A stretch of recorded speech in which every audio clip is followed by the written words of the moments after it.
It starts every morning before the sun comes up. Projects are laid out. Plans are made. Equipment is fueled and loaded with inventory to handle all service requests. Orders are given to an army of skilled landscape maintenance professionals, certified arbor trimmers, irrigation technicians, and licensed pest management experts who fan out to communities and businesses all over South Florida. Experienced, on time, and dependable. Our staff is fully trained, licensed, and insured. Contact us by phone, email, social media, or through our website to answer all your landscape questions. Our Cutter's Edge. Laid out. Plans are made. Equipment is fueled and loaded with inventory. Friends, Romans, and countrymen, epic deals await you at Toyota of Hollywood. You don't have to battle to get discounts of up to $4,500. Your chariot awaits. A Toyota Corolla, not $24,000, $19,988. Step into our arena where everyone is victorious at the #1 volume Toyota dealer, Toyota of Hollywood, on 441 between Hollywood Boulevard and Sheridan Street. Open till midnight. After 40 years, the Big Cheese Miami is still producing great Italian food. They started in 1984. Since then, they've been winning awards while being voted the best inexpensive Italian restaurant in Miami. Visit them for great food, amazing service. Witness the decades of Cane's memories. The walls are like a Miami Hurricanes Hall of Fame. The Big Cheese delivers anything on its menu or party platter menu to your home, office, or even a park for a picnic. Located at 8080 Southwest 67th Avenue, Miami. Call 305-662-6855. TheBigCheeseMiami.com, where they serve large portions at family prices. Hi, this is Jeff Welt from Welt and Rayom. Dan and I have been in business together for over 22 years. We're not your typical lawyers. When Dan's not working in the office, he's flying his stunt plane. When I'm not in the office, I'm either getting tattooed, bowling, riding a motorcycle, or going to concerts. We might not be your typical attorneys, but we are aggressive attorneys to get you what you deserve. Consultations are always free. Call us anytime, 24/7. Welt and Rayom can help.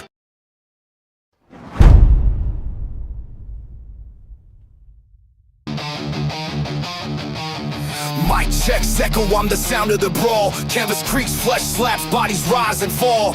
Steel cage dreams, no escape. All pain, blood stains mixed with the sweat and the chain. Adrenaline surging my veins, spit fire. Crowd chants feeding my soul's desire. Turnbuckles tremble when my wrath collides.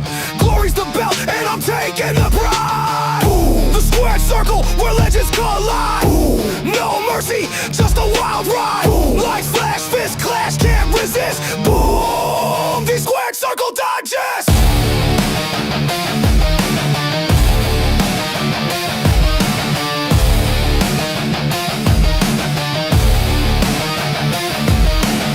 Pyros ignite, shadows dance in the glow. Ringside roar, it's a gladiator show. Chokeholds tighter than the grip of the night. Climbing the ropes to new championship heights. The mental battlefield, no room for doubt. Every move calculated, every scream a shout. The bell tolls louder than a sinner's regret. This is the place where the bold never forget. Boom, the squared circle where legends collide. Boom, no mercy, just a wild ride. Boom, like flash, fist clash, can't resist. Boom, the squared circle digest. Boom, the squared circle where legends collide. Boom, no mercy, just a wild ride. Like flash, fist clash, can't resist. Boom, the squared circle digest.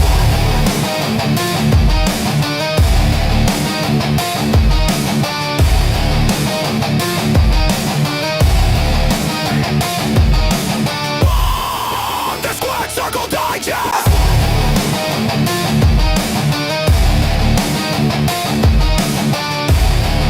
We are live. It is Wednesday, 6p.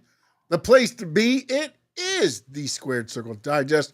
I am Sean Stanley, the great Frankie Fresco, right down there. How are we doing this evening, sir? We're good, man. Can you hear me loud and clear? I can hear you, man. I was a little worried. I noticed you were doing something else, but I was like, I don't hear him, but I guess worked good. Earlier, I didn't hear you, so I was a little worried for a minute, but then I realized you were on doing something else because I saw you like laughing or something or giggling. So I was Yeah. like, okay, he's not listening to me because that was not anything I said. Well, you know the thing that was going on is I got so many things going on. I want to give a big shout out to everybody who competed on a Master of Mix competition. Your boy Frankie Fresco won. He is back to back Back, champion. baby. So I'm proud about that. I worked my ass off and I won. And then I am now in another competition. And I want to go ahead and ask you guys, please help me out. So Friday at 1 o'clock Eastern Standard Time, I'm gonna check my Instagram, check my X. I'm gonna repost it. I entered a blend challenge with over $2,000 worth of rewards, and it's good exposure. It's a blending battle. My set will be this Friday. The show starts at 1 o'clock in the afternoon. Just it's on Twitch. So if you guys don't have a Twitch account, please just make one really quickly. And if you could show me some love on Friday at around 1 o'clock, you'll see. I don't know exactly because it's a lot of us, and each set is 3 minutes long. So I don't know the order that they're going to be going by, but I did submit my video, and it's already confirmed that I will be there Friday, and then they're going to go ahead and critique my video. So hopefully they like what I did. I hope you guys like what I did. And at the same time, I hope I make it to the next round. So yes, I've been running around like a crazy animal. That's why when Sean hit me up today, he was like, Frankie, show 6 o'clock. I'm like, oh, crap, I forgot. We got the wrestling show at 6. I gotta freaking haul ass now. So let me go do this. And I gotta go back. I'm gonna actually go back and do some work from my personal job. But I was like, man, I gotta like run around. So yes, that's what happened. That's why you saw me laughing, because I was like, holy crap, I gotta watch some stuff to remember what happened this past week and what happened yesterday and then what happened Oh on no, man. We don't watch nothing here, man. I Just was- make shit up on the fly, buddy. I was watching. I'm doing so many things right now. I'm back to doing private events. I got a wedding on Saturday. Awesome, man. I got a couple of my friends that are gonna be in town from Las Vegas, so I gotta hang out with them. It's been crazy. So, but I'm here with you guys. I'm here with Sean. I'll never let you guys go. And yeah, let's do it. Let's talk some wrestling. 100%. We already got the chat going, man. Steven Gonzalez in, Adrian's in, my papa's in, no doubt is in. So appreciate all of you guys there on the chat already. Want to thank Sammy, as always, for the fire introduction. He put it together for us. Check him out Tuesdays, Finn's TV. Also, Adrian, make sure you check out his Rainy Day podcast. Also, Too Raw for SmackDown. They flipping the script on me because they did it Friday night after SmackDown this week. Usually it's 1 p.m. Saturday, but make sure you check them out. Support, love all around here going on. And let me see. Frankie is too good for the show now. Never. Frank, this is Frankie's show. What do you mean? This is 50-50 here, buddy. I'm just saying, Steven. I love it, buddy. I'm just happy that I think maybe, just maybe, we finally get a 4K quality of Sean's video, because he's been acting up the past 2 weekends, the past 2 weeks. It's been like dial-up connection, but you're looking crispy. So I like it. I figured out the issue. I was hardwired in, but apparently my processor on my actual PC is too small with everything I got on it to. Doesn't matter if I'm hardwired in or not. So I'm on a different game plan this week, which is why the video, if you look at the camera now, it's a little different because it's actually not my PC. So no, but you look good. No homo, but you look good, and you look. All I can do, buddy. It's all I can do. The only thing I gotta recommend is that you need to go out there and get a little bit of sunshine on your face. You're a little bit pale. No, not really. What I can do is this. So I've got it light right in front of me. The problem is, when I did it on Sunday or Monday Sunday this week because my Dolphins were Monday, I was too white. And I looked like I had sniffed like a whole bunch of cocaine. So I thought I lowered it enough. Then I was going to turn off my light, but then I look like I'm in a campfire. Look at this. Yeah, no, that's not a good look. Let me jump back up there. Fat guy jumping up and down. Not good for TV screens anyways. I will say this. They always say it. White is right, so... I don't know, man, but yeah, I can't seem to get it. And then again, man, I mean, like, I'm not in a big area as it is, you know. My area is a little tight, you know, snug for a nice sized human being as myself. Well, I like it. I like the 4K Sean more than the dial-up Sean. I could tell you that. Oh no, dial-up Sean's the best, man. Dude, trust me. I went to school to be on radio, and radio changed in front of me and went to video. Then I was like, well, shit. Now I'm screwed. Did you see actually that AOL still offered dial-up? It wasn't, I think, until like last week or 2 weeks ago that they officially completely got rid of dial-up. So now Hey, buddy, nobody can do dial-up. milk it till nobody else. I'm sure somebody somewhere has it, man. Yeah, like we're like That guy, what you talking about, Sean? You look good, bro. Oh wow, that's because you're only seeing from the chest up. I look, boom, baby. It's when I stand up and the gut drops, man. What is The Steven gut talking drops. about? I'm still waiting for the Swanton bomb Ooh, on Frankie. man. Damn, He buddy. does that on me. I'm out, guys. Like Yeah, I don't do swanton, but nothing about me says swanton. It says wonton. I love me some wonton now, but no swanton. we could definitely do a wonton competition right there all day. Oh, Like, all right, we'll do some wonton, yeah. yeah, we'll make it Wonton work. and crab rangoon, we can make it work. Absolutely. All right, man, let's get started. Not a lot. Again, I don't want to really go back over the shows and everything. Frank, if you've got something you want to throw in, please, by all means do. I want to hit some of the issues that I saw going on. There's a couple that I saw. First one being, I almost feel like I was wrong about this whole Jessamine Nix thing. I called out WWE last week about how they let her go and, all this stuff. And then all this is why you don't do it right as everything's going down. Our show happened like the Tuesday she got released and jumped. And I'm like, oh, that was Bush League of you, WWE. And then it comes out that, her boyfriend's like, wrestling's fake. She's not really into it.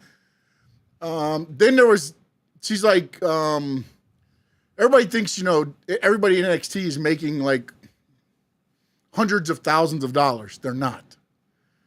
They're not. They're making more than what they used to make. I'll tell you right now, when I tried out there, now this isn't everybody, but for the people that were just started that really didn't have a name, I think it was $1,500 a week is what they were making. And on top of that, you're expected you have to live there because you have to work out. You have to at least be there Monday through Friday. And then, your food, your gym, all the stuff, your gear, everything else is taken care of in that $1,500 a month. Now, again, some make more, some are, that's usually the last. They were talking to Jessamine, or somebody tweeted at her like, oh, you for $100,000. She's like, no, I wasn't making six figures. So then it came out that she was making $75,000. It's not bad. A year. They offered her $98,000 was the new offer. And she said that wouldn't work for what she does. So again, it doesn't work for everybody because some people might not stay in Orlando except for Monday through Friday. Then they fly home and then they fly back in for the training Monday through Friday, depending on when they have their shows and things like that. So it could get a little bit pricey for some people that don't, necessarily live here because you're expected to be there Monday through Friday for training at NXT. I know that much. So I don't know if they make them stay in Orlando anymore because I do know Jordan Grace. She's usually home. I don't know where her home is 100%, but I do not believe she's in Orlando. I don't believe they moved to Orlando. So again, get a little pricey, but $98,000, pretty good. But again, she was a professional soccer player. I don't know. Apparently she's a model, some other things. But the topic that I wanted to go over with was this because Mark Henry came out with a thing, and this is talking about Jessamine Nix's, and I kept calling her Jasmine Duke. It's Jessamine Nix. Jasmine Duke was the four horsewoman with Ronda, Marina Shafir, and Shayna Baszler, so I apologize to Jessamine Duke. But her boyfriend apparently calls wrestling fake. Mark Henry says wrestling needs to stop letting random schmucks into the business. And then he goes on to say, and I'm going to try to read this. I might not read it all, but it's about 4 paragraphs long. Jesus. I didn't like it at all, but it's our fault because we're the ones that let them in the business. Let her in the business. Let him in the business. And just because you can doesn't mean you should. There's a lot of people that you shouldn't bring in the business. It's like, who's going to marry your daughter? You're not going to let some random schmuck marry your daughter. That's what we do in wrestling. We let random schmucks in wrestling, female and male, because they look good or they accomplish something. Just because you accomplish something doesn't make you a candidate for the trust of our industry. That girl didn't love wrestling, and her boyfriend, he's just going to up whenever she is because she's helping him get notoriety. That MFer ain't famous. Don't nobody care about him. Who did he ever beat? What did he ever do? He is a nothing. He is a nobody. Why would you get mad at somebody that is a flea? That's a tick. That's a parasite. They're one of those sucking things that stick to fish. What value do I care? You're trying to make dollar off of gambling apps because you don't have no real talent and no job. I'll expose you. Don't do it.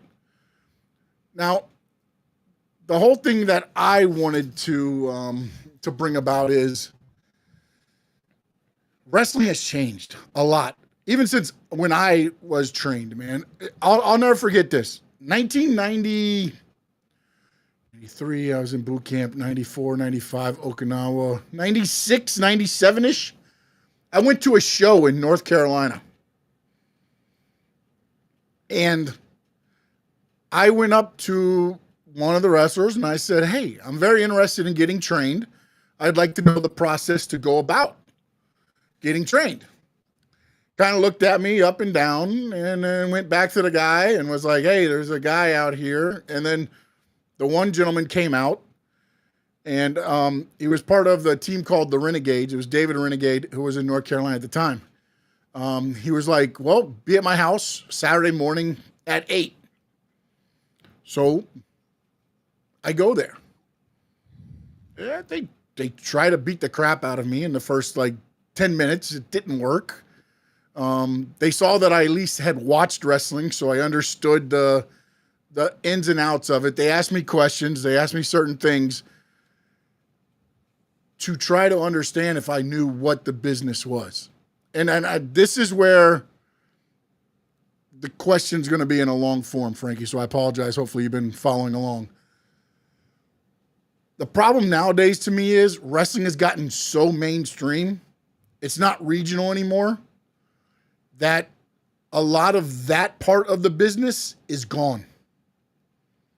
The protecting the business is gone. Now they're an athlete. They know how to do it. They can probably make us money. Let's bring them in. And I think that's the part of, and I don't want to be like the get off my lawn guy, but this business used to be, you would get protected. Hell, think about it. Hiro Matsuda broke Hulk Hogan's leg the first time he tried out for wrestling. Hooked him in a heel lock and cracked his leg. That's what you got when you went to these things, to training. I mean, I got stiff clothesline. I got, because they're like, you're practicing bumping. So they're showing how to bump. Then as they saw me take the bump, they said, now we're going to clothesline, you take a bump. They weren't doing what later I trained to do clotheslines. They were trying to knock the crap out of me to see if, I'm going to give up or whatever. But nowadays, and again, it's changed so much. Now it really is more entertainment than quote unquote sport. Back then, not necessarily saying wrestling was sport, but it was considered sport because people didn't know the ins and outs of wrestling. So everybody thought it was all these barbarians just beating the crap out of each other. Hell, back in the day also, if you got into a fight at a bar, your ass better win, because if you didn't, you got fired from the territory and brought back because they didn't want somebody that people thought they could beat up as one of their people in their show. So I think wrestling has changed with the times, but I also think it's watered it down to get what we have today. If that makes sense, Frankie. All right. So first and foremost, guys, if you're tuning in, wherever you're tuning in, if you're on YouTube, hit that like. If you're on X or you're on Twitch, jump on the YouTube for just a quick second, hit that like. We really appreciate it. And share and repost. That way we could keep getting more and more viewers and we keep growing. And shout out to everybody on the chat board. I'm listening and I'm watching as well. All right. So after getting that out of the way, I'm looking at the chat. The chat is saying, "Hey, Mark Henry didn't hold back and all that stuff." I'm gonna tell you something. Um, I'm old school in the sense that I watched wrestling back in the day. I never went ahead and never tried out for wrestling. I did go and eventually made my way over to CCW, Mhm. and I did want to be part of the show. I Yeah. did do that. I reached out to the owner, and there were certain things I wanted to try out. Some stuff could have been me being actual a ref, and some stuff was also with the music production. So although I wasn't going to be physically a wrestler, I did want to get involved in the wrestling business, and I kind of had a little bit of a, no history as far as like how this business works or anything like that. But they were teaching me. They told me, Frankie, this is what kind of works. He gave me a run through, so I Yeah. appreciate that. Yeah, but that's good training too, though. That's guys. Again, after everything settled down, I and again, but I know wrestling, but then it did get better. It wasn't like I was just getting my ass whooped. But there you go. So But here's where I'm gonna kind of sway a different route than what Mark Henry said, and what you said. Wrestling has changed, but it's not only wrestling. Everything has changed. I mean, look at college football. Before, people would not get paid unless you were getting paid underneath the table. Now that has changed. NBA. There's a lot of athletes, college athletes that left to at one point in time will go fly and go play basketball outside of the United States if they could get more money that way. A lot of things have evolved, and I think the problem here is sometimes, and no disrespect to any of the old timers out there, but I feel like the old timers can't adjust to the new times we're in. And although this girl obviously was offered 98K and she felt it wasn't good enough and that's why she turned it down, and then her man is like tripping and saying a whole bunch of things about it. Look, man, I'm not going to disrespect what she did. I mean, she got in the ring, she worked, she did what she did, and it is what it is. And her man, I believe he was doing indie shows as well, if I'm not mistaken, right? I think he does indie shows. I haven't really figured out what the hell he does. Honestly, he just does stuff on the internet. Like he Mm. does like try to get viral and stuff. I didn't really understand his whole rigmarole. And to be honest, I didn't research a lot of them because, look, you can say it's whatever. Again, everybody understands what wrestling is. I mean, So if you want to keep using the F word, that's fine. But when people get hurt, then it's not right. So Well, here's the thing, man. We have to adapt to new changes, and you have to adapt, especially to constructive criticism from everybody, because, like you said, it's no longer the wrestling; it's more entertainment, and in a way, it has developed to like things that we have never imagined. Look at us talking about wrestling on a podcast now. You didn't see that back in the 90s. This didn't exist. So it comes with the territory. So for you to go ahead and people to criticize or say, hey, man, this schmuck's talking all this crap and all that stuff. Well, Mr. Mark Henry, do remember this, bro. Maybe we weren't in the wrestling ring, but you know what? We're the eyeballs that are watching this. We're the people who are basically making you money, because if you're relevant, then you could go ahead and ask for more money from the wrestling company you work for. You're on the radio, you're on Sirius XM, you're doing a lot of these shows as well. You go and you criticize and you do this, you do that. So at the end of the day, if people have stuff to say, and as long as you have at least something to kind of back it up, I don't see what's the issue. Now, if I'm gonna just talk crap and I'm just gonna badmouth it and all that stuff just because I want to badmouth it just to get views, then I respect that. I respect the fact that that guy's a trash. But if that person has actually been watching and he has his girlfriend who does wrestling, and I'm pretty sure she's voiced her opinion to him about her frustration or what she wants and stuff like that, because wrestling is wrestling, right? You got all that stuff going on. I don't see why you can't go ahead and criticize it. I think 98K wasn't bad for her, but if it isn't good enough for her in today's world, I mean, look at calendar twins, the girls that were at UM.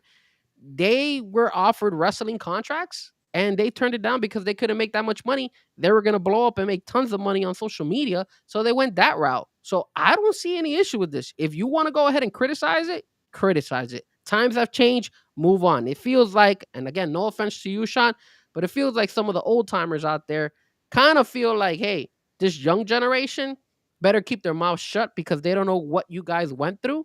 But he But didn't wrestle though, bro. Like that's it my only problem doesn't with the whole matter. thing. Like, So then people but can my thing criticize is me this. because I've never wrestled. No, but here's the thing, Frankie. You have respect.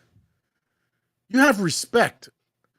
If you went on and you seen some of the legends or even guys and gals that just wrestled before, you would respect them and what they've done. I don't feel like everybody sends out that respect. Like even look, we can even do about current day with what Ronda Rousey said about, oh, they wanted me to wrestle Alexa Bliss. You don't respect the industry. You're a fighter. I get that. I get that on a street, she could probably annihilate Alexa Bliss. Hell, she could probably annihilate me. And me. But you got to understand that you're now in a different industry that has different set of guidelines. Respect that shit, man. When you got football players and NBA players, do they not respect the people of the past? Maybe some of them don't respect some of the ones, as much as maybe they should, but they always show respect to the ones that paved the way. Not saying that, Jasmine Nix or anybody is paving the way or anything, but to sit there and, and again, maybe the timing of the whole thing makes it even harder because she doesn't re-sign the contract. Then all of a sudden, all this other stuff comes out, however you want to do it.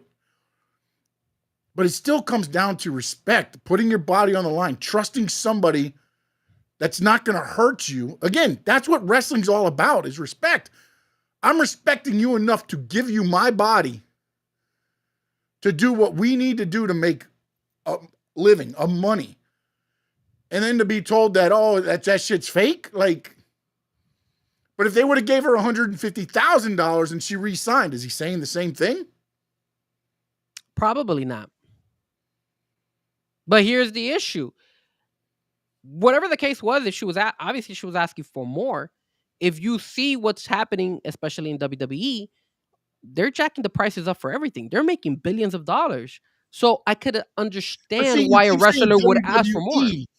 TKO is doing this, not WWE.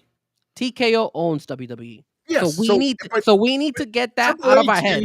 Yes, but Triple H, you need to say TKO is raising prices. No, sir. Okay, UFC, did they raise prices? Yes. They're already to the moon because TKO owned them. TKO took over WWE. The TKO chairman came out and said, we are raising prices because Vince McMahon priced it for families.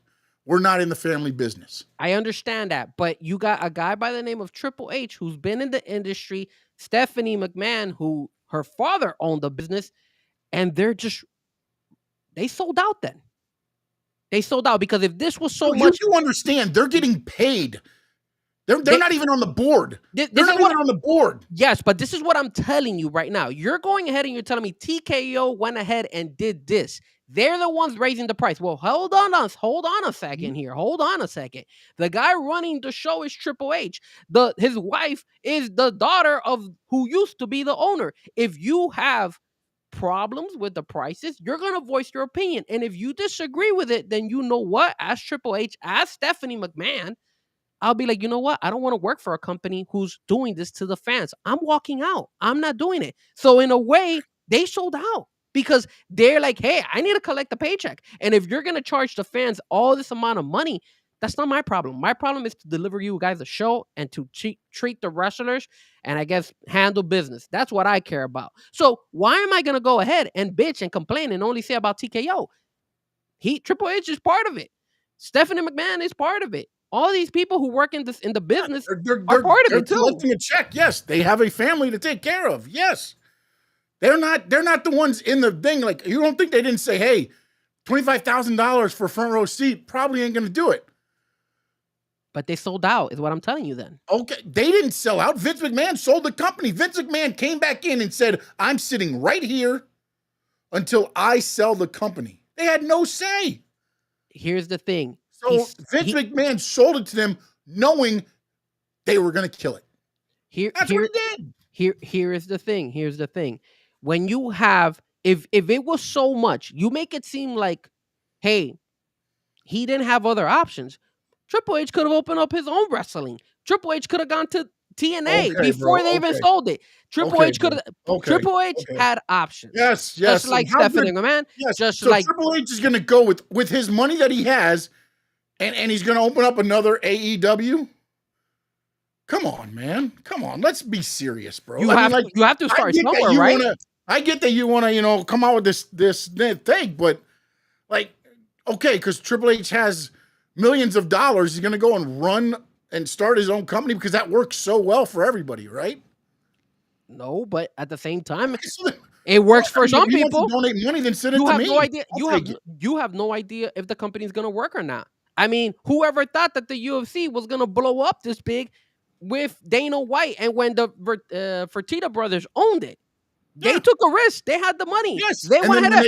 They sold it to TKO to get the same money that Vince McMahon sold to get WWE money. And that's why I'm not blaming Vince. That's why I'm not blaming the Fertitta brothers. But if you want to go ahead and ask me, Dana White's another one that sold out because Dana White went ahead and said, hey, let's go ahead and murder the fans from going to these events. You want to go see a UFC fight to sit all the way in the top boondocks for a pay-per-view, you got to pay $400, $500.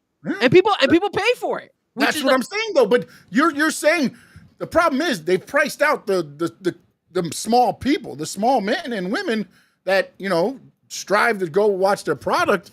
But again, just like you said, the times have changed for the legendary wrestlers. They got to get with it. Well, apparently the time has changed for the fans because if you ain't got money, you're not going to be able to see the big events. And in that case, you have to also blame the fans. You want to know why? Because the fans cater to this shit. They go ahead and they pay all this. I was looking at, I wanted to go to Las Vegas because I just came from Las Vegas. And when I looked at those prices of Las Vegas, I was like, are you kidding me? I'm going to pay all that? Screw that crap. I'm not paying for that crap. Did I go to the NXT No Mercy that was here in Fort Lauderdale? Nope. Why? Because why am I going to pay all that money for, no disrespect to the NXT wrestlers, but that's not the top tier wrestlers either. And it shouldn't cost that. It shouldn't. So I, as a fan, told WWE, go F yourself. I'm not going to do it. It's kind of like when you go to a grocery store and you see a Coca-Cola bottle and it's now selling, you used to sell it for $2 and now you're seeing it for $5 or $6. Well, you know what? Coca-Cola, go kiss my ass. I'm not buying that bottle. I'll rather go and buy a bottle of water. Exactly. But Frankie, you see the value. You see the value in it. The problem is there's a lot of wrestling fans that just want to spend the money to be there. Yeah, they're stupid. And that's the ones, and again, this is what they've done with UFC. What happens? UFC sells all these tickets a week out, then they start dropping the price lower and lower and lower, and then they fill in the stadium. But everybody does that. They get the top dollar until they can get everything they can sold. Because now what happens? When you look ringside now at every pay-per-view or PLE, whatever the hell they're calling it these days, there's celebrities everywhere. Yeah. You know when there were celebrities at these other shows, they were put in that spot so the TV camera could get them. And as soon as the TV camera got them and panned away, WWE would send down their representative, pick them up, and take them back to the locker room. They were just there for a photo opportunity. They weren't seated there like at UFC events watching the whole fights and everything. Now they are. Now they are because it makes it seem like that's the product. Yeah, and it goes the same thing with concerts and stuff like that. And then a lot of us fans, and again, I don't want to knock on the wrestling fans, but a lot of you guys just go ahead and do these payment plans where I'm like, okay, screw it. I'll get I'll pay 2 G's and then I'll pay it in 4 months, or I'll pay it in 6 payment plans or something like that, and that's good enough. And that is the way they're getting us, because I'm not gonna lie to you, I was looking at tickets for the World Cup. What did I have to do to try to get tickets for that? It cost freaking, the cheapest tickets were going for like $6,000. I was like, what the hell is this? This is ridiculous. And I'm not a millionaire unless you guys want to send us super chats and all that stuff, which I would greatly appreciate. And you want Frankie Fresco and Sean in some way, somehow. I'll put this up for you guys.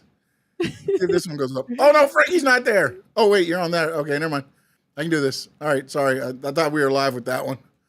Well, I see something that says image not something now. All of a sudden behind the Squared Circle Digest, but Oh, no. I don't know why I see that. There we go. Help us out. Yeah, unless you guys want to hook us up, like I mean, that's the only thing because I'm not gonna pay $6,000 to go look at freaking a World Cup game. I love And you World know Cup what and everything, but I'm WWE not gonna did pay for too? it. WWE has stopped using the media as well. They used to section out an area that was for media. Now they said no more because now they're doing the post game like Sports Center style, so they don't need the media there anymore. Well, you saw what they did with Raw, right? They did a recap of Raw on Sports Center. Mm-hmm. And I was like, wait, what is this? So then technically, I don't know if you saw a post. I saw a post, I think it was yesterday or earlier today. Says that this last Raw was technically their lowest viewership of Raw. And it's because why am I going to watch Raw if they're going to recap it in YouTube? They could recap it on Sports Center. I don't need to watch it. I just need the port but now you've got football back on, so I can watch Raw Tuesday, Wednesday, Thursday, or whenever I want. It's not like I have to watch it now because you have so many opportunities to watch it. Whereas the NFL has got it to where, again, NFL is king anyways, regardless. But you don't have NFL Network doesn't play the Monday night game till like Thursday, I think it is, when they or Wednesday, because Thursday is usually the prime game. But they don't play those games like right after anymore like they used to. You know, the consolidated games or condensed games, I think they call them. They put out on NFL Network to where you can watch them at certain times all day. But, I mean, they figured it out. But like you're saying, it's just as soon as this show's over, and most of the good stuff that happens goes out on social media anyways. Yeah, and I'm not going to lie. I think sports, and when it comes to WWE is I don't consider WWE wrestling sports type of what do you call it show. I guess it's more like a soap opera in my eyes with very talented wrestlers and very talented actors. So it's like, what am I gonna catch? What do I want to watch live? I want to watch a game live because it's not the same if I'm watching a replay because I already know what happened. You feel me? When it comes to wrestling, I could find out what happened. And I still might want to go ahead and tune in because, again, it's kind of like a soap opera. Oh, man, they got Roman Reigns came out. Let me go check it out and see. I'll go check it out and see what happens. But, yeah, it's kind of where we go with that. So, all right. Well, speaking of Roman Reigns, moves on to the next topic. Roman Reigns returns. I want to ask you and the chat there, and also Josh, welcome into the chat, buddy. Sorry, I wanted to tell you before, but I forgot to move on. You're too busy blasting me and Frankie. Like he always does. Triple H is TKO's puppet. I'm glad I'm not the only one. I think I might have mishandled her. I'm glad I'm not the only one that sees it that way. Let's see here. Adrian's always right. There's nothing bigger than WWE, Frankie. And look at Adrian. Adrian is talking about Vince sold the company to TKO, not Triple H. I understand that. But just because he sold it to the company, Vince McMahon left. So now, if you want to save the sanctuary of wrestling, Frankie, that's like us going to our boss and being like, "Hey, you raised prices, therefore I'm walking out." It's a choice. It's a choice. Some people, but I'll give you a perfect walking example. out would be a lot less money than they're walking away from. Correct, Because but we hey, also have stock options. But hey, you want to know something? There's people who have done it. Look at Dave Chappelle. He walked out. He was riding a high a couple of years ago when he was giving the Dave Chappelle show, and they offered him a ton of money, and he was like, "I'm not selling out," and he walked out. So, didn't he crack or something? And then he no, he did. Didn't want the stress and everything, and was like, "I'm out." Well, the reason he left was because they were gonna kind of censor him, so they were trying to control what he wanted to say and what he wanted to do, and then that's when he's like, "You're not buying me." Because you're pretty much their puppet. What I think Josh said. Yeah. No, I mean that's once they pay you, you're pretty much they're your boss. I mean, you got to do what they say if you want to. Again, you got to pick your wars. You got to pick your battles. Which one is where do you lie at? And say because again, if you're Triple H and you go, you know what, you're screwing the fans, but then TKO is going, well, we just sold an 63,000 seat stadium for those prices. So now Triple H walks away from millions of dollars a year because fans aren't going to change. I mean, yeah, you're right. I mean, again, sometimes you have to make tough decisions. He looked at his pocket. So did Dana White. You So got many, to, man. so do many people. Dude. So I mean, again, there's times to take stands and times to be like, well, whatever. I mean, if all of a sudden only 15,000 people show up to a 60,000 seat stadium, then I think you got a leg to stand on and be like, hey, that's what I told you was going to happen. But that's not happening. fact. Going back to the Roman returned on Monday Night Raw. Jimmy and Jay. I've said this many times, man.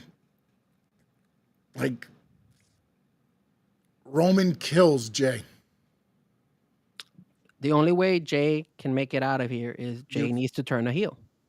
Yeah, but even then, like anytime a Samoan wrestler is getting beat up, what is the crowd chanting?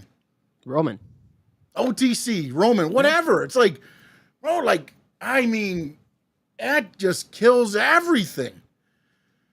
Every time Jay and Jimmy are getting beat down, they think Roman's coming for the save. Sometimes they're right, sometimes they're not.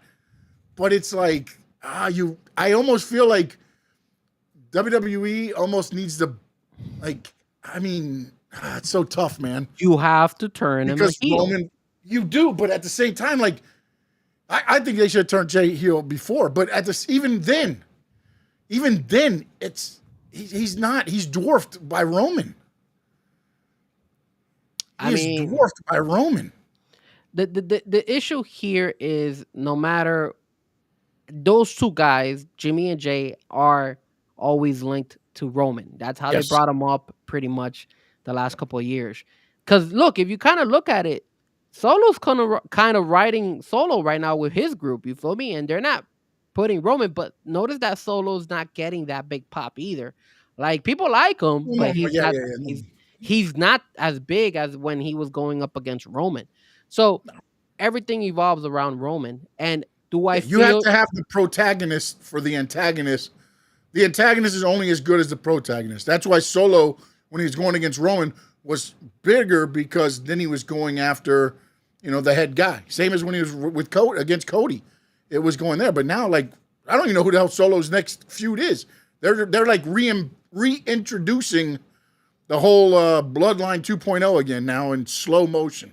Let me ask you this.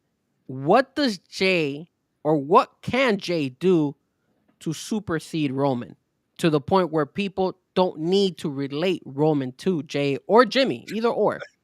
At this point, man, I honestly don't think there's anything they can do.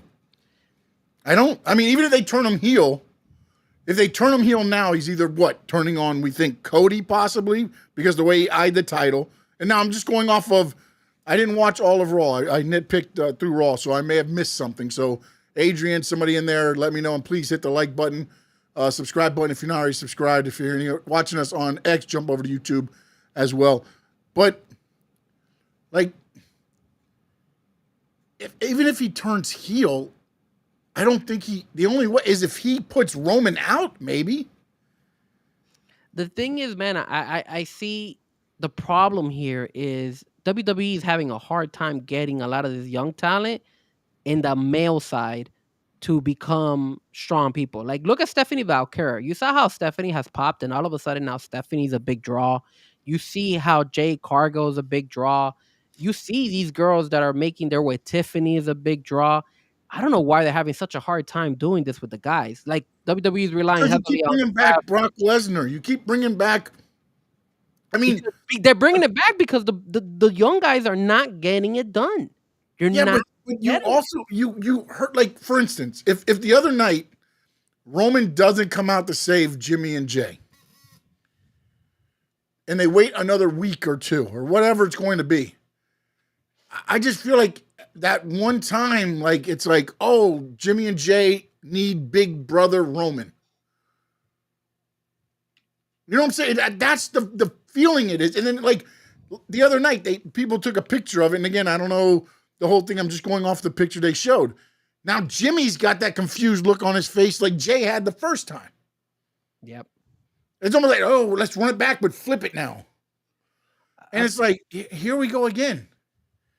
My issue is they haven't done any new stories for Roman for him to be able to be separated from this whole Seth Rollins, Paul Heyman, and the Usos all being involved. Kind of look how they did Zammy. Zammy was part of that group, and then they moved him out of the way, and now Zammy's doing his thing. But notice how Zammy has not been as big as when he was I with think that he's storyline. this U.S. Championship thing has helped him out on TV. He's had some great matches, and you're seeing what Sami Zayn can do in the ring. Now, again, yes, the pops will not be as loud as when he comes out with Roman, but half of that pop isn't for Sammy. Half of that pop is for Roman, and everybody walking out with Roman. Here's the thing too, and you brought up something very smart there a minute ago. Believe it or not, Frankie Fresco, smart moment on the show. We should get that sponsored. Thanks, Sean. This Frankie Fresco smart moment of the show is brought to you by. No, but when you said they moved Sammy on the show, think about it. When Jey Uso took off, what happened? They moved him to Raw. They had everybody else on SmackDown.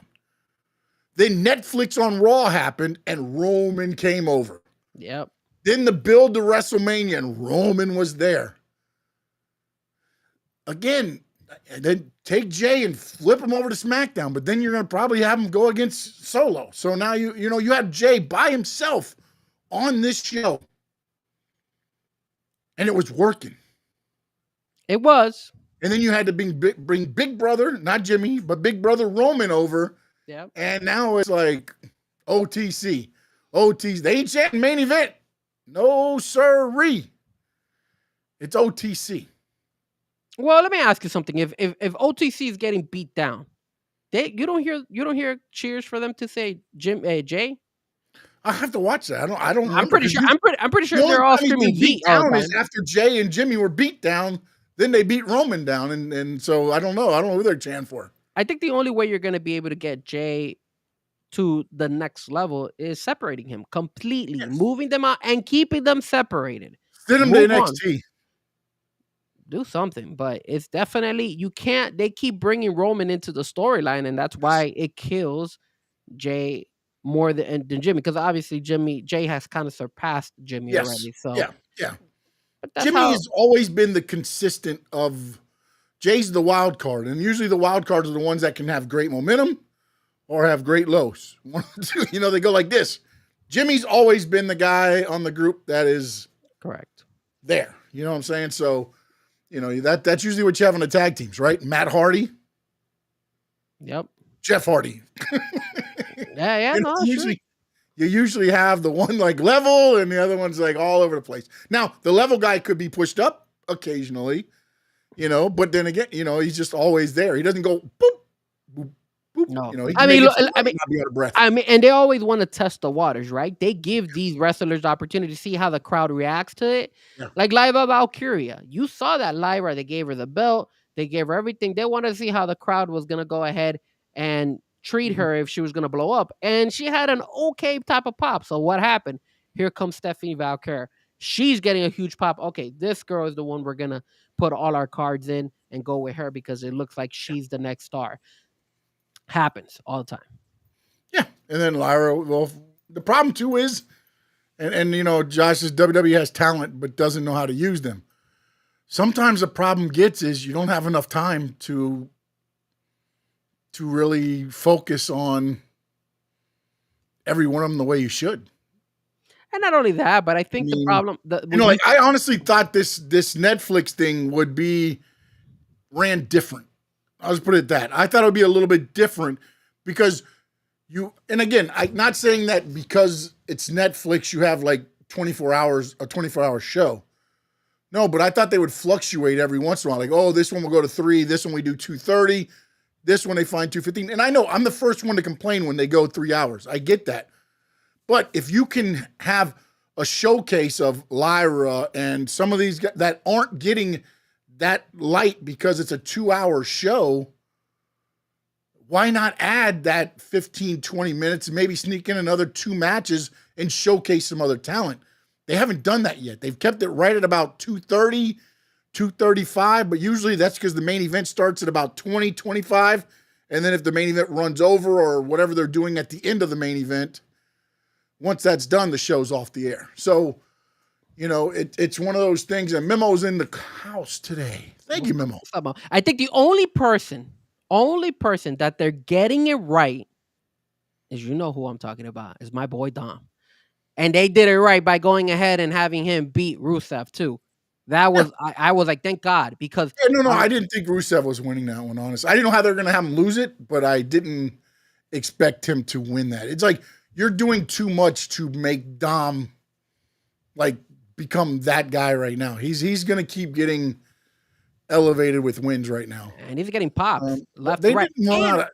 They didn't run out of ideas, Josh. It's just, again, it's one of those things to where once you give them that opportunity to, and this isn't saying, anything bad about any of the talent, but sometimes when you get that opportunity, no matter how small you think it is, you need to kick the damn door down. Dom did that. Whether you like him or not, Dom took advantage of what he was given and took every ounce of it and squeezed more. And they saw that and was like, okay, this guy's got it. He understands it. And it isn't because he's born into the business.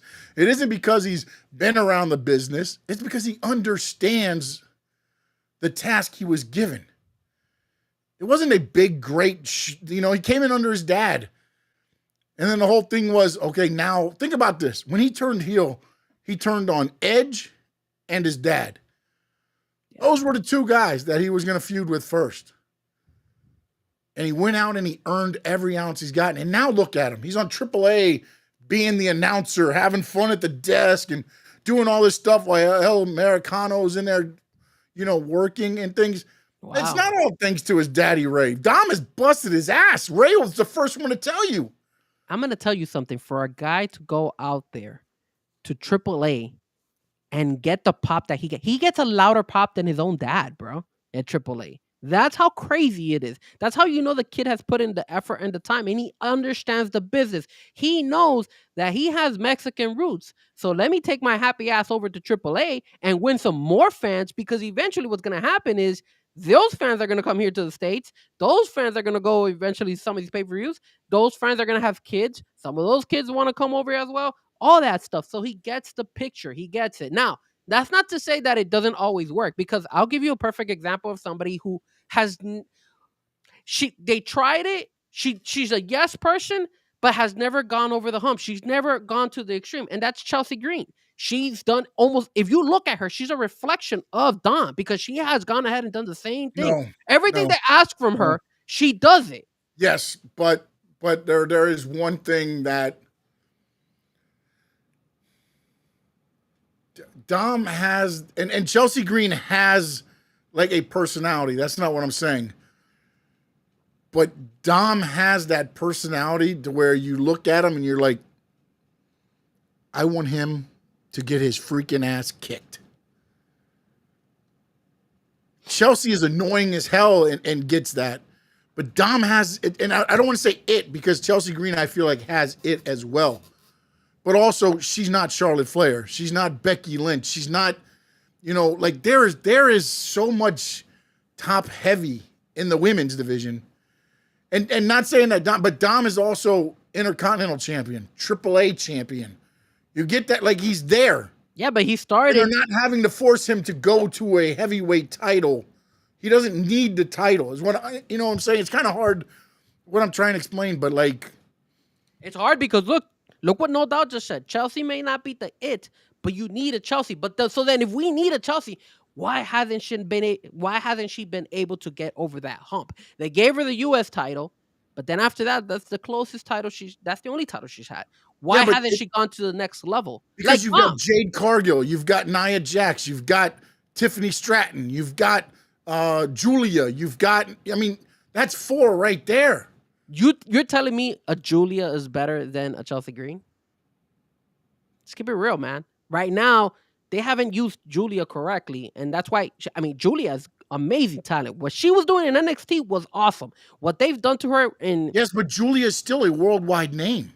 she is. Chelsea but, Green is more of a WWE name and hardcore, okay, maybe indie fans that were nowhere from some of her other stuff. give me Julia's worldwide, Okay. NJPW and all them stuffs and all of Japan and everything else. So is Shinsuke Nakamura, who's Mhm. another one that hasn't been used properly. So is because I'm pretty sure people know Tajawa. I'm pretty sure a lot of these people know all these people as well. And what do? When they go outside of the United States, they put them in the cards, right? That's what they typically do. So it don't give me that just because she is, known worldwide. That's the reason why they're pushing her. No, the wrestling is happening here in the United States. So you get more loud crowd She has noise. a better following, is what I'm saying. She has a better following. That's why she's being pushed. What And she can perform. Julia's fucking one of the bombs, man. Would you say that Chelsea Green is better than Julia, in your opinion? Wrestling wise or entertainment wise? Overall in general. Combine both. For me personally, I would choose Chelsea, but I'm more about entertainment than sport. So Julia is the better performer in the ring. Chelsea's the better to me overall because of what she does more outside the ring, and she can perform inside the ring, but not to the Julia level. And who has the belt right now? Julia. My point exactly, bro. Yeah, because you couldn't, and here's the other thing too, because you want to talk about it, we can talk about it, there's politics. You couldn't push Julia to the main title on SmackDown and Stephanie McCourt to the main title on Raw when they were just in NXT 2 months ago. Correct. And they were signed to these big contracts. And the reason TKO made you move them off of the NXT was because it was like either they get off of that or they get cut because we're not paying them to perform down there. That's why they both came up. Well, that was also who made those calls of paying them all that money when they went to NXT, because Vince McMahon wasn't running the show when they signed those. No, that was Triple H wanted them too. He's wanted both of them forever. So then they didn't want to come at the time because whatever. They Stephanie loved the AAA, loved being over there. Yes, WWE was the dream of hers, but at the right time. And again, keep in mind, Stephanie took less money to come to WWE than to AEW. Yeah. So again, if TKO is being that stingy and be like, hey, man, we got to move them over. I mean, they were the ones who signed off and saying, yeah, pay them that money at the beginning on NXT. And then all of a sudden they had a change of heart and they're like, move them? I don't think so, man. I think that also has to play with the crowd. The crowd, you were seeing that a lot of the women in the women's division has kind of gone down. And now they're bringing that new face. There's timing on when to move people up and down because, again, you can't get too crowded because you only have 2 hours of TV for SmackDown, 2.5 hours for Raw. That's it. How heavy can you put the people up there? That's the thing. Yeah, but you got to let go of some girls. You want to push all these people up, but there's only still, and there's not enough time for the people that are actually there now. Yeah, but and now we're going to keep moving people up and down. So people, unfortunately, some people that probably deserve the TV time aren't going to get it. Yeah, I agree. I mean, it is what it is. I mean, and they also let go of a lot of girls as well. Well, that's the other thing. How can you let go of people and then you're paying millions of dollars to somebody on NXT? That's true. I mean, it's sticky one way or the other. Yeah, no, 100%. I mean, that's the problem when you get in the business. There's decisions that's got to be made that maybe you're for, maybe you're against. And it's one of those things to where, again, pick your battles. Correct. Because we found out, and you know what? This goes into our next topic. NXT TNA invade. No. Don't say that. Showdown. Do not say that word. Showdown. I got it. People get mad. Other rightful. I mean, after looking at it, I guess you can. I don't think anybody really looked at the correlation of dates and meant it as any. I don't think there was any it's wrestling though toward the whole thing, but they made the change, so that's done. Not everyone is supported to get over. Dusty Rhodes was always chasing. No, but see, Dusty knew how to get himself over no matter what. Vince McMahon put him in polka dots to make fun of him, and he became the common man. That was a whole thing to make a dig at him because he told Vince to his face, I will never work for you. You're the devil. But then Jim Crockett and them said, hey, Dusty, we don't want you anymore. So he had to suck up his pride and go get paid.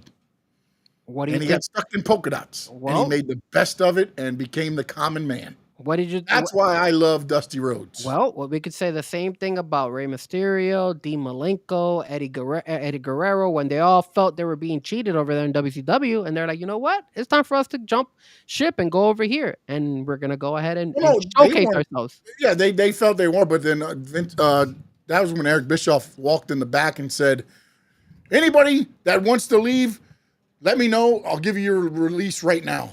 And they went, doo-doo-doo. The next day they were on show. Next day they were on Raw. So And look how the way they've it blown works. up. And yeah, no, all that. I mean, again, you have to, make the best of your situation at that time. Look at Wow, Chris Chris says Gallegos. that Chris is a just green. he's a joke. It's green. It's a joke. All right, hey. Well, Chris, why you say Everybody- that? Tell us. Everybody's got their taste. Everybody's got their taste. I'm sure he probably doesn't like that part of it. He likes probably more of the in-ring, wrestling, bell to bell, rope inside the rope wrestling, probably. Probably. AEW fucking garbage. I mean, so what is Chris Gallegos? Hopefully I said that right. If I didn't, I apologize. Where's some of your wrestlers? And I appreciate you for tuning in. Your name in the chat. So I How appreciate dare he say that AEW is fucking garbage? I mean, explain because Well, obviously he doesn't like the inside the ring. I'm trying to figure out who he is. So hopefully he does respond back, and it's not somebody just like kind of trolling us. Probably it's probably somebody we know just trolling us right now. nah, but it's cool. Just say cool everything. Name. Cool name. No, cool. It's very good. Hopefully I said it right. So hopefully he'll send that back in. Chris But, Gallegos is his name. yeah, right. Yeah, okay. Hopefully Gallegos. I guess I said it right. Talking Showdown, man. And when you said a lot of times it came out in a story. These came out in a guys story are that- agreeing that she's a joke. No. She said, no doubt said that is the point. Meaning that's her character. Yeah, I got it. So Mustafa Ali shows up and to take on Ethan that. Page at Showdown. Saw that. Story comes out because he said, funny thing is, before I was released, I earned a shot at the North American Championship. That is true, yeah. A story comes out and is told about Shawn Michaels was against Vince McMahon and everybody releasing Mustafa Ali Wow. at the time because he wanted to make him a good run in NXT. So again, when you look at it, and the funny thing is, and this is the Chris answered back. He said, "I'm old school wrestling, like the dynamic duo, Chris Adams." Oh man, geez, he's old school. When he said dynamic duo, I was thinking dynamic dude, Shane Douglas and Johnny Ace. The dynamic duo, Chris Adams and Gino Hernandez, world class championship wrestling. And rock and roll. Okay, Robert Gibson and Ricky Morton. He's a wrestling fan. Okay. All So right, then he's I'm old shocked. school. I'm shocked He's that he old doesn't. school. I'm shocked that he doesn't like AEW because AEW is old school wrestling too. Like Yeah, they but focus on no, but wrestling. you have to remember this. Those guys sold moves. Oh You yeah. didn't get 52 super kicks and spring Well, up and yeah, do a Good point. Good point. 450 splash to win the match. I feel like I'm getting super kicked right now. Yeah, I know, right? Yeah. Yeah, I grew up watching David Von Erich. Yeah, the Von Erichs were phenomenal. World class championship wrestling. To me, when I used to watch it, I think it was on ESPN here. It used to be AWA, and then I think World Class took over that, or maybe it was the other way around. But man, dude, when you watch those shows from the Sportatorium, and they're coming through the crowd, and it's just this rope and bars, and they lift up the rope, and the guy comes under. Just look like a piece of string, and they lift it up, and the wrestler comes in, and then as they're doing introduction, it's all the kids trying to get autographs at the ring with the baby face. Just signing away and just that is what I remember when I went to wrestling at Sunrise Musical Theater. When I went to Miami Beach Convention Center, you stood out by where the wrestlers came out, and you would get autographs and everything else there. I used to like AEW when they had Battle of the Belts and CM Punk and Cody. Okay. So hold on. Like, this is a good question for Chris. So then, what has changed with CM Punk and Cody now that they're in WWE? Why don't you like them over there? Because I'm assuming that's why you're not a big fan over there of AEW. Or do you still like them over there? I'm sorry, WWE. Or do you still actually like CM Punk and Cody? No, I over think there he in likes WWE? them. I just think he doesn't like AEW the way it's going. Or- Again, or I think he's self-agreeing. more about when he said the tag teams, he said Rock and Roll Express, Ricky Morton was one of the best sellers ever. Yeah. Babyface sellers until he became Richard Morton as a heel. I thought he was always going to be a babyface, but he wasn't. To me, it seems like he's more about the art of pro wrestling. Wow. See, that's out of my league right there, bro. That's old school. Man. That is like, I wasn't even born, so that's out of my league. So Chris, shout out to you. You're a loyal wrestling fan from back in the day. You know old school people. Like I've heard of those names, but not that's old school right there for me. But I appreciate you being part of the chat. That's awesome that you're bringing this knowledge too. Cool. Oh yeah, that's pretty cool.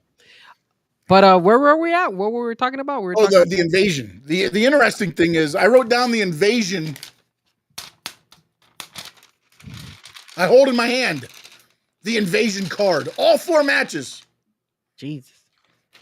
I don't know how they didn't make it a pay-per-view for it or a premium live event. They just made it a regular. Did I say I'm sorry. Showdown in my hand. Why didn't you correct me? You're gonna get me taken off the air, Frankie. Showdown card in my hand. Yeah, Lucha is the worst. Is the west of Lucha Libre AAA is the west of Mexico. Is that okay? All right. Or is he saying the worst or west? I don't understand what you're saying there, Chris. But keep coming at us, Chris. Appreciate you. All right. The showdown card in my hand. I want you to figure out something, okay? Yeah. I'm going to say names. Let me know what they have in common. Talk to me. The Hardys. Ex-WWE wrestler. Mustafa Ali. Ex-WWE wrestlers. Kalani Jordan. An NXT that won a TNA belt, and now she's The Inspiration. That weren't they? They were former WWE wrestlers, Yeah, the Iconics. There you go. That's what they were. Mara Sade. Another one. Yes, Jakara Jackson. Like, I mean, is it really TNA? Like the men, at least they got, I thought, right. You know, Santana, Kazarian, Moose, Leon Slater. I mean, I think Leon Slater was actually a WWE guy too, but I can't remember what his name was. Let me see. Let me look it up. I believe Leon Slater was actually in. So Leon Slater back in the day was known for, let's see, TNA. Was he in WWE anytime? No, maybe not. Maybe he wasn't. He was never. No. But you got to understand why they went that route, because obviously it's going to be showcased in NXT. So they want familiar faces. You give us Leon Slater, a lot of people don't know who he is, you know, and he's really good in TNA right now. So it's like, I get where they're going with this. And I was happy to see Santino Morella as well pop up. Oh, yes. That was cool. I love the whole concept. But to me, it got to me where it's like, and then the other thing is, where the hell's Matt Cardona? Yeah, that was kind of messed up. Where the hell? You know what I think is, can I tell you something? What I would do is if I'm doing this program, Matt Cardona's been hammering on social media. He's TNA, this and that. Chelsea Green was like, I want to get Matt in a Royal Rumble. I think Matt Cardona should cost TNA the match, and then they sign him to a WWE contract right there. That would be pretty cool. Definitely different. I'd just give it to him, man. And then now I get what Chris is saying. He's saying Lucha Libre is the Western Conference and CMLL is the Eastern Division of Mexico. So how they divide up. So I'm assuming that Chris watches a lot of AAA too. Chris probably watches a lot more than we do. Yeah, I watch Lucha Libre sometimes. AAA, I watch it sometimes. I watch CMLL. Can I tell you something? I could never get into, and again, this is just one. I never got into the part of the matches where they could just roll out and another guy rolls in. I like that actually. I mean, it's just, to me, it's frustrating. I don't understand how you pinning the legal guy when who's the legal guy? Whoever you want it to be. Oh, see, that's where they get me. The pro wrestling part of my mind doesn't run that way. Yeah. So the TNA showdown with WWE, What are you expecting from this, real quick, Frankie? I was pissed that Joe Henry didn't get called out. I know he's going through that stupid crap of like, I know he just signed. I think he just signed with WWE, if I'm not mistaken. Oh no, Or he's still with TNA until the end of October, I believe. Okay, but so he's on loan. He'll be on the road with the NXT crew this weekend. there you go. Why didn't they pick him? I know that they had that segment when he was talking to Jordan Grace, and they were like, hey, you need to be part of TNA, and they were like, nah, this and that. They were kind of like 50-50 on it. I was a little bit upset. Do it. Bring the controversy, and then what they should have done is they should have named them, right? And then after that, they should have came out and then have them think and be like, hey, and then all of a sudden you have them walk out or something, or you attack them or something, and you leave the people. You still leave us with that active surprise of who they're gonna pick, or if they're gonna still join the TNA side. I think they could have done so much more. I was disappointed with how they did that selection at the end of the show. I was disappointed in this. The traditional Survivor Series matches was 5-on-5. That is true. This is only 4. That's true. What are we missing? Are they going to add? Could they add Matt Cardona to TNA, Joe Hendry to to NXT? But then I look at the other side and like, who do they add to if Jordan Grace goes NXT? Who goes TNA? Rosemary, maybe.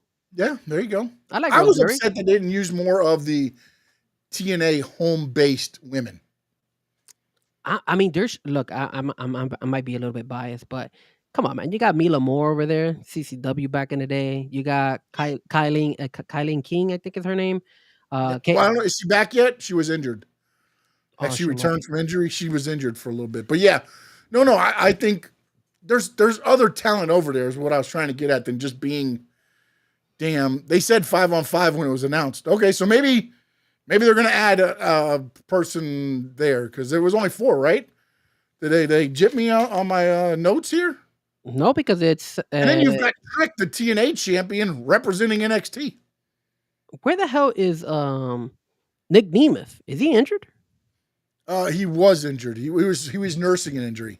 Okay. Because I was going to say, I was like, why didn't they bring him? Like, if they're doing this whole ex-WWE wrestlers pretty much, why don't you bring him? My whole feeling is that TNA is under the WWE umbrella already. That's my feeling in this whole thing, man. It's just like, I get that you're saying it's a partnership, but I don't know that it's a partnership.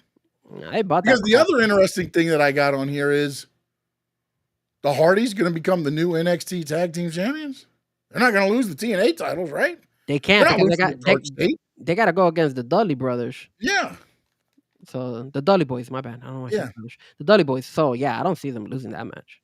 I mean, Ali against Ethan Page, I think it's going to be a great match. I don't think Ethan Page loses the North American title, right? Although Shawn Michaels does like him some Mustafa Ali. He does. So we'll see where that goes. And then you got Sparks, Bourne, Trick, and Javon against Santana, Kazarian, Moose, and Slater. I feel that's the only one that you could kind of give it to TNA because of the simple fact that because nobody's giving it cost. And keep in mind, Trick Williams is the TNA champion. So what better way to screw over NXT than Trick Williams screwing over the NXT side and going ahead, especially since he was talking all that crap and Ricky Starks was telling him, this is my group. This is my team. Ricky Saints, sir. Sure, we already spoke. I just called him Starks. I wrote Starks on my notes. Saints. I'm sorry.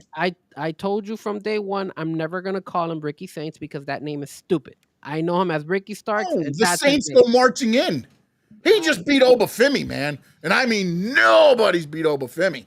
Does that mean Obafemi's finally going to the main roster? I doubt it, man. There's no way is WWE going to get this right. If they bring Obafemi to the roster, just call me Mr. Prediction here because I was one of the guys who went out there and said, hey, what better way to go ahead and make some headlines than having Obafemi walk next to Brock Lesnar? And then, boom, all of a sudden, they're probably tuning into the show. If this does happen, if Obafemi makes his way over to the WWE main roster, and Obafemi goes some way, somehow, they put against Brock Lesnar, they're watching our show. Somebody's tuning into our show and listening to us. I'm telling you right now, sir. I'm telling you. I told him about Dom, and I got that right. So just letting you know, man. I'm just throwing out nuggets out there, bro. No, you did a great job, man. I know that's been the talked about thing, but supposedly Brock Lesnar is on the shelf again for another couple months, and then they'll dust him off. That sucks. That's the way he works, man. That's the way it works with that guy.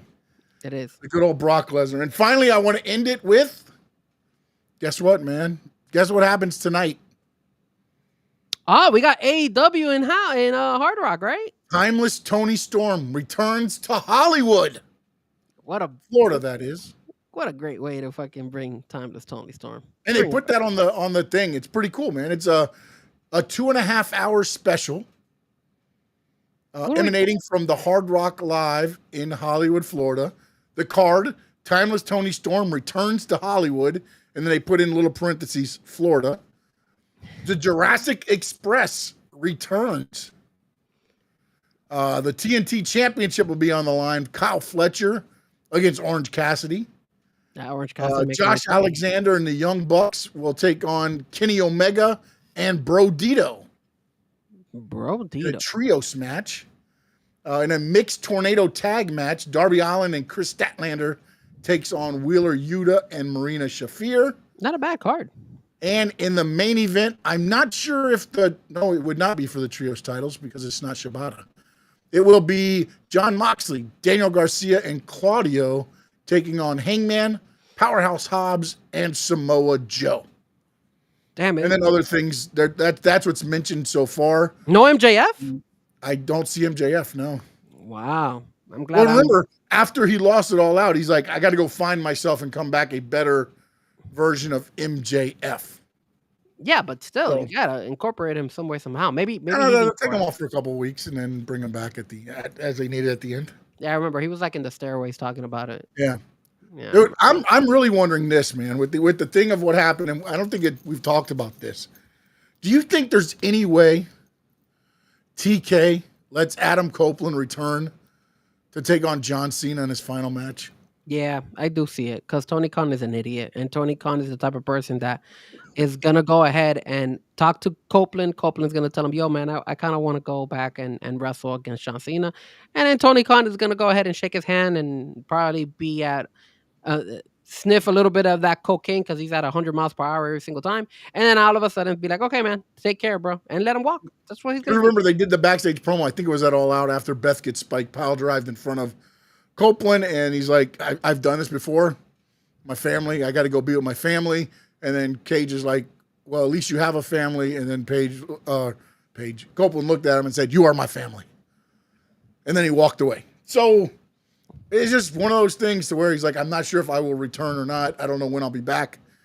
And yeah, Steven, Samoa Joe still wrestles. Yeah. Yep, he's in AEW wrestling. Yep. Good card. I don't know why. I've been so tied up, so I should have been out there because the price. I looked at tickets and they're not expensive, but they're up top. So I was like, yeah, I know. I didn't want to go all the way up there as well. Now the seats that are down low are still running pretty, about $270 a piece. Damn. There's only a few left. They had about 400 seats left, so a good little. I don't know the setup of the Hard Rock Live anymore. I haven't been there in a little bit. But I went there for a boxing event, but they hadn't put in all the stands yet. They still had the ones you could move around. So I don't know how it's going to look on TV. It's a little bit disappointing because you're not going to get MJF. You're not going to get Will Ospreay since he's hurt. No Swerve. There's a couple of bangers that you don't get to see. I mean, I got to see all of them. You got to learn how to live without them, man. That's the thing. Like Will Ospreay's injured, Swerve's. No Okada. Is Okada in it? No Okada, right? No Okada. Damn, that sucks. See, those are the guys I look. I will tell you this, man, and you guys could criticize me. Me and Memo, we went all the way to freaking Orlando for that AEW pay-per-view, and that was a hell of a show because we got to see everybody we wanted. AEW does perform, as I say all the time. They put on great pay-per-views because that's their thing. Yeah, it's the match inside the thing. It's the problem with them is getting to said matches usually. They've gotten better. It's gotten better. There's some things that are still like, okay, but it is what it is. I mean, again, it's not everybody's taste, but there's a flavor usually on every show for everybody. Let me ask you something, because they've done this previously, and this is a little bit off topic, but should AEW go ahead and just link up with Taco Bell because they keep doing these dumbass mistakes where they keep putting Taco Bell in their promos and they keep cutting off, you know, promos. They cut Jack Perry off this time around and for Taco Bell again. Yeah, but So, Jack Perry came out and said that was whoever did his video editing forgot to edit out the Taco Bell commercial. I don't know if Perry was just trying to cover for somebody or whatever, but he said he went around California doing all this shooting, and then they got the thing, and then when it was going, the Taco Bell commercial was in it. I think that's bullshit. I call bullshit on that. How the hell Let me see if I can find the actual. How did the what Taco he Bell? said on it. How did the Taco Bell? How did the Taco Bell commercial go in there in the first place? Like that doesn't make any sense. He said he had somebody editing it. Let me see if I can find the actual story. So whoever was editing. All right, here he goes. Added the Taco Bell commercial. Jack Perry mentions having a promo of his on AEW Dynamite be interrupted by a Taco Bell commercial. He says, I filmed this thing with 9 TVs. I had to drive all over Los Angeles to find along with all of this stuff. It was me and one of my buddies who filmed it. Then someone botched and ruined it by putting a Taco Bell commercial in the middle. But anyways. That's bull crap. He's trying to cover up some stupid shit. You know, that's the reality of the truth. Hey, what you think about? There's 2 things that were trending before we got on. Number 1, the fans. Did you see the fans bum rush The Rock? And they're again attacking his SUV, and they were holding bro, it was crazy. And The Rock was in there, and The Rock didn't sign shit. He just left. Like they didn't. I know, he rolls his window down, and he only rolls his window down when he's not being bombarded. Dude, when you come at somebody like a pack of wolves, they're not going to stop. I'm sorry to tell you, man. Like, why am I going to stop? Then I'm going to be stuck here for what, 4 hours? 5 hours? I mean, they're human beings too. I get that, you think they owe you something. But, I mean, like, there's times for different things. Like, I know one of the people at the show, LA Knight, after SmackDown, somebody was like, oh, can I get your shirt? And he went over there, took the shirt off his shit, and they handed it to the guy and walked out, just showing his abs and everything else. There's times. That's after a show. The guys are leaving. If they, you're at the barricade, like, hey, if they want to come over, they will. If they don't, then, hey, whatever. Call them a name, whatever you want to do. But that's, you have the right to ask them. They have the right to not respond. I mean, it's still America, I believe. For better or for worse. You have freedom of speech. And here's something I just read online, thanks to. But also, here's another thing too. Frankie, to add on top of that. Yeah. If I'm paying $2,300 for a ticket, as No Doubt says, they owe me everything. But go ahead. Ringside News just went ahead and said that WWE announced its premium live events are leaving Peacock in 2026 and heading over to ESPN's new direct-to-consumer platform. It turns out a McMahon was already behind the scenes at the network. Declan McMahon, son of Shane McMahon and grandson of Vince and Linda, recently wrapped up a summer internship with ESPN. And in the twist straight out of the wrestling promo, it was Linda McMahon who let the news slip while chatting with Sage Steele, saying, "My oldest grandson, Declan, did have an internship at ESPN. Oh, he did this summer on the 40 under 40 show. I think that might be what's called, but that's close. I'm probably not saying it exactly right. An internship that can lead oftentimes, especially if you're like Declan. He'll be a senior in college, and it could lead to a career that, because you start to make connections and that sort of stuff. But so it's an internship, so it's all cool. They really are. So with that being said, another McMahon behind the scenes all of a sudden now, and it looks like doing an internship over there in ESPN, man. It's kind of crazy. Really? Why is it crazy? What, you think he brokered the deal? He got ESPN, Declan McMahon back there saying, hey, my family used to own a wrestling promotion. I can get you the signing. Sir, I mean, come on. we were talking about this earlier today, and what I said was people sell out. And you got another McMahon all of a sudden working, and it's because of his name and because of who he knows that he got that internship, and he probably is gonna be leading that. Damn, it started to thunder here really bad. Wow. But there you go. Another person now in the ESPN. All that little group, man. It's all little like, man, how do you say it? In Spanish, they call it una rosca, which Can I is tell a. you? Can I Which, tell you a little something about Declan McMahon? tell me about Declan. He was a running back for the University of Indiana. You know what his goal is in life? What is his goal? To be a broadcaster. And it says right here in his bio, I am looking to broker a deal between ESPN and my former family-owned wrestling company, WWE. I mean, he says it right here in his thing. It says, after college, I see myself working for a broadcast company as well as starting my own business, which he did, called Neuro Nicotine, whatever that is. It looks like, yes, I believe he got into the boardroom of ESPN and brokered this whole damn deal. So now ESPN is lucky. Nothing to do with Pat McAfee. Michael Cole lied to me. Pat McAfee had nothing to do with this. It was Shane McMahon's son, Declan. There it is, sir. Breaking news for you guys. Breaking news. Declan McMahon secures ESPN PLEs for everybody in the future. And he screws over more of the fan base than his grandfather ever did. These McMahons. God damn McMahons. Bunch of Declans, I tell you.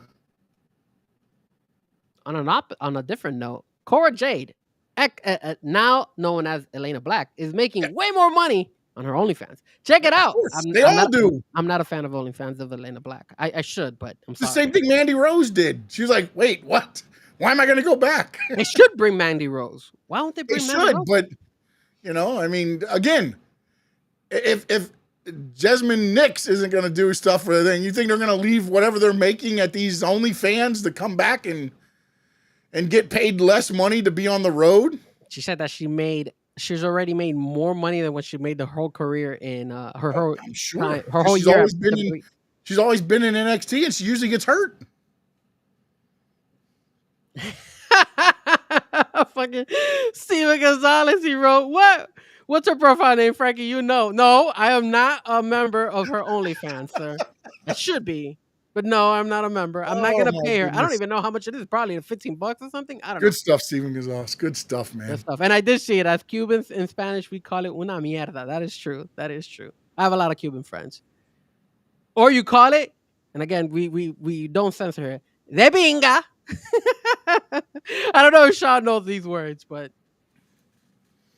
those are Cuban word sayings that we know. I believe it. I don't know sayings like that, but yeah. Yeah. McMahon Lear. Liar. Lear. Frankie McMahon Lear. Frankie, let them know where they can get a hold of you, my man. And everything. Give out all your stuff. Don't forget, Friday, 1 p.m., Twitch, the Blend Challenge. Don't know when his mix will be on, but every 3 minutes, a new DJ, I believe.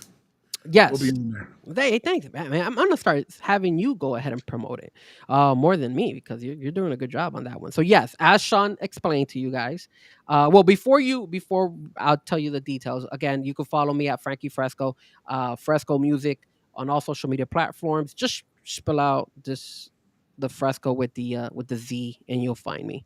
Not a lot of people spell Fresco with a Z and a K, so that's the way you can find me. The Cameo Mix Show, 8:00 tonight. I got a guest DJ as well, so you guys are more than welcome to tune in. The Cameo Mix Show, I have it on my social media. It's IGR Miami. You can find it on Facebook. You can find it on my Instagram post. DJ Max R, a friend of mine, all the way from Italy, blessing us with his set at 8:00. So you guys can tune in. My first set, obviously in the show, I do the first set. Then after that, the guest DJ did a hell of a set tonight. So if you guys definitely want to tune in, it'll be really good. It's hip hop, rap. I did everything. I went all out. I went everywhere. Secondly, what Sean was saying, So your boy Fresco Music, Frankie Fresco. Of course, I have two aliases. So if you guys don't know, I always call myself either Frankie Fresco or I call myself Fresco Music, one of the two. But we are in the blend battle. So the actual name of the battle is the genre blend battle, and it's presented by Tweak Music Tips, DJ Kova, very well known person in the industry, has worked with many people out there, has worked with Little John, has worked with what's another group that he worked with Steve Aoki. He's worked with a lot of them. So he does on Twitch his show. And he has a blend battle. This is season 5. Your boy did not compete in any of the previous 4 seasons. I went ahead, submitted my video, and they'll be showcasing my video on Friday, 1:00 p.m. on Twitch. All I ask from you guys is if you could if you guys have a moment, jump on Twitch, say, hey, we're here for Frankie or we're here for Fresco, and I would greatly appreciate it. And if you could share it with your friends and you could just share it, I'm going to be posting stuff on it on X and on my Instagram. And hopefully I can make it to the next round. And then it's a tough competition. 34 people are in this competition. We had the first 17 DJs. Their sets were presented today because the show runs on Wednesdays and Fridays. My set is going to be on Friday. You'll see a video of me. You'll see my studio.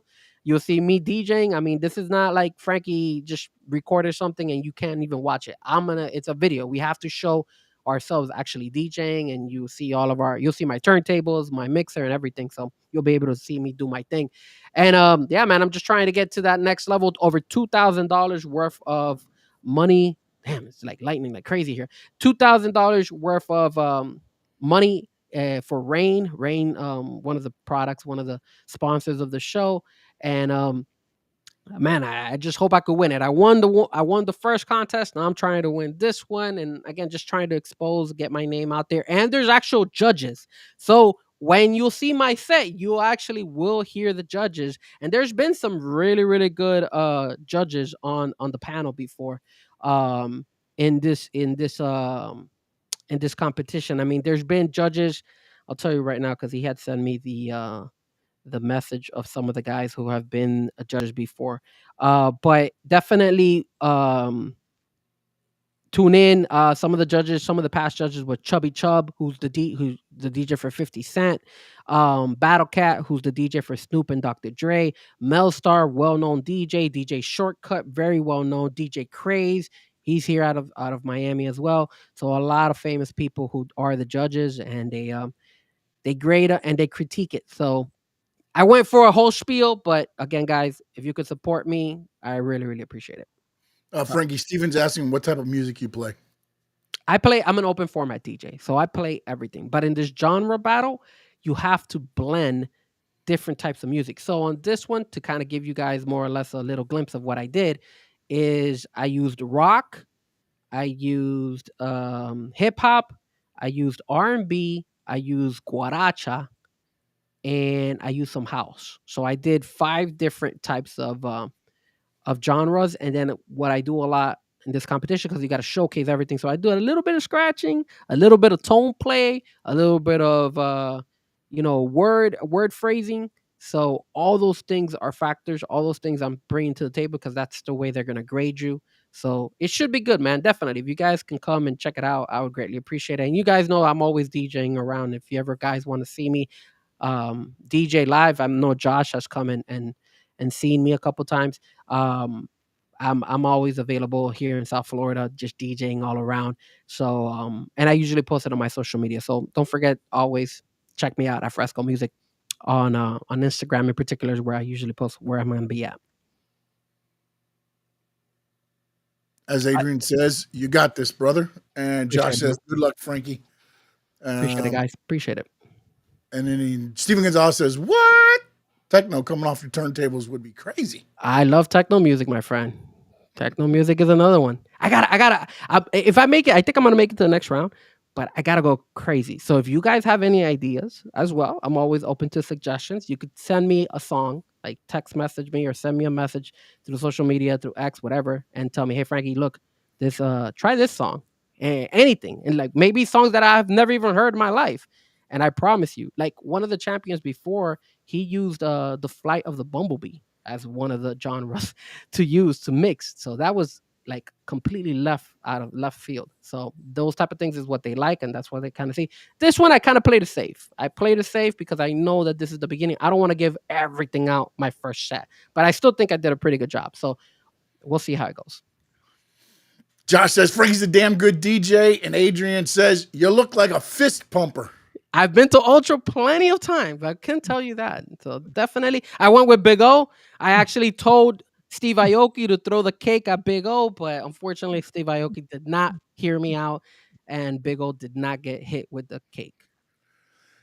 Speaking of Big O, happy birthday from the Squared Circle Digest to the Big O. And that does it for our show. Make sure you check me out, Stanley Media 11 on X, Stanley Media House everywhere else. Check out Stanley Media House on YouTube. Hit the subscription button. And next week, we might have a couple more areas we're heading to. A couple suggestions from Frankie, so we might be heading there. I just never got a chance to get around to it. The Dolphins game kind of kicked my ass staying up that late and doing audio till 3 a.m. So, for Frankie Fresco, I'm Sean Stanley. I want to thank Adrian, Josh. Who else we got here? Steven. Oh, Sammy, I didn't even see you jump in there, man. Good evening, sir. Sammy was in as well.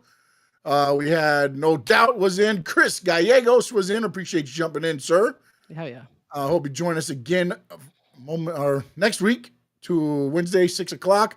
Mimo was in, or Mimo.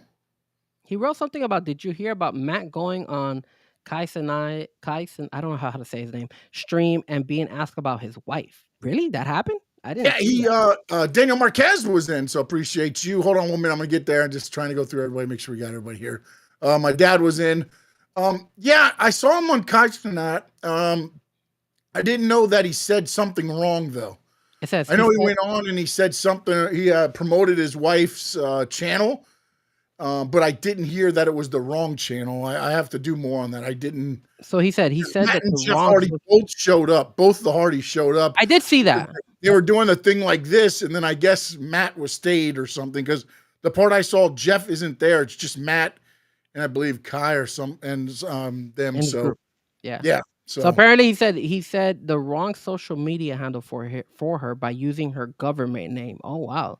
I guess that's why she felt some type of way about it. Damn, she expressed it though. She went on social media and said something, called them out on it. I don't know if that's a good thing. Sure, that she's been she's very aggressive.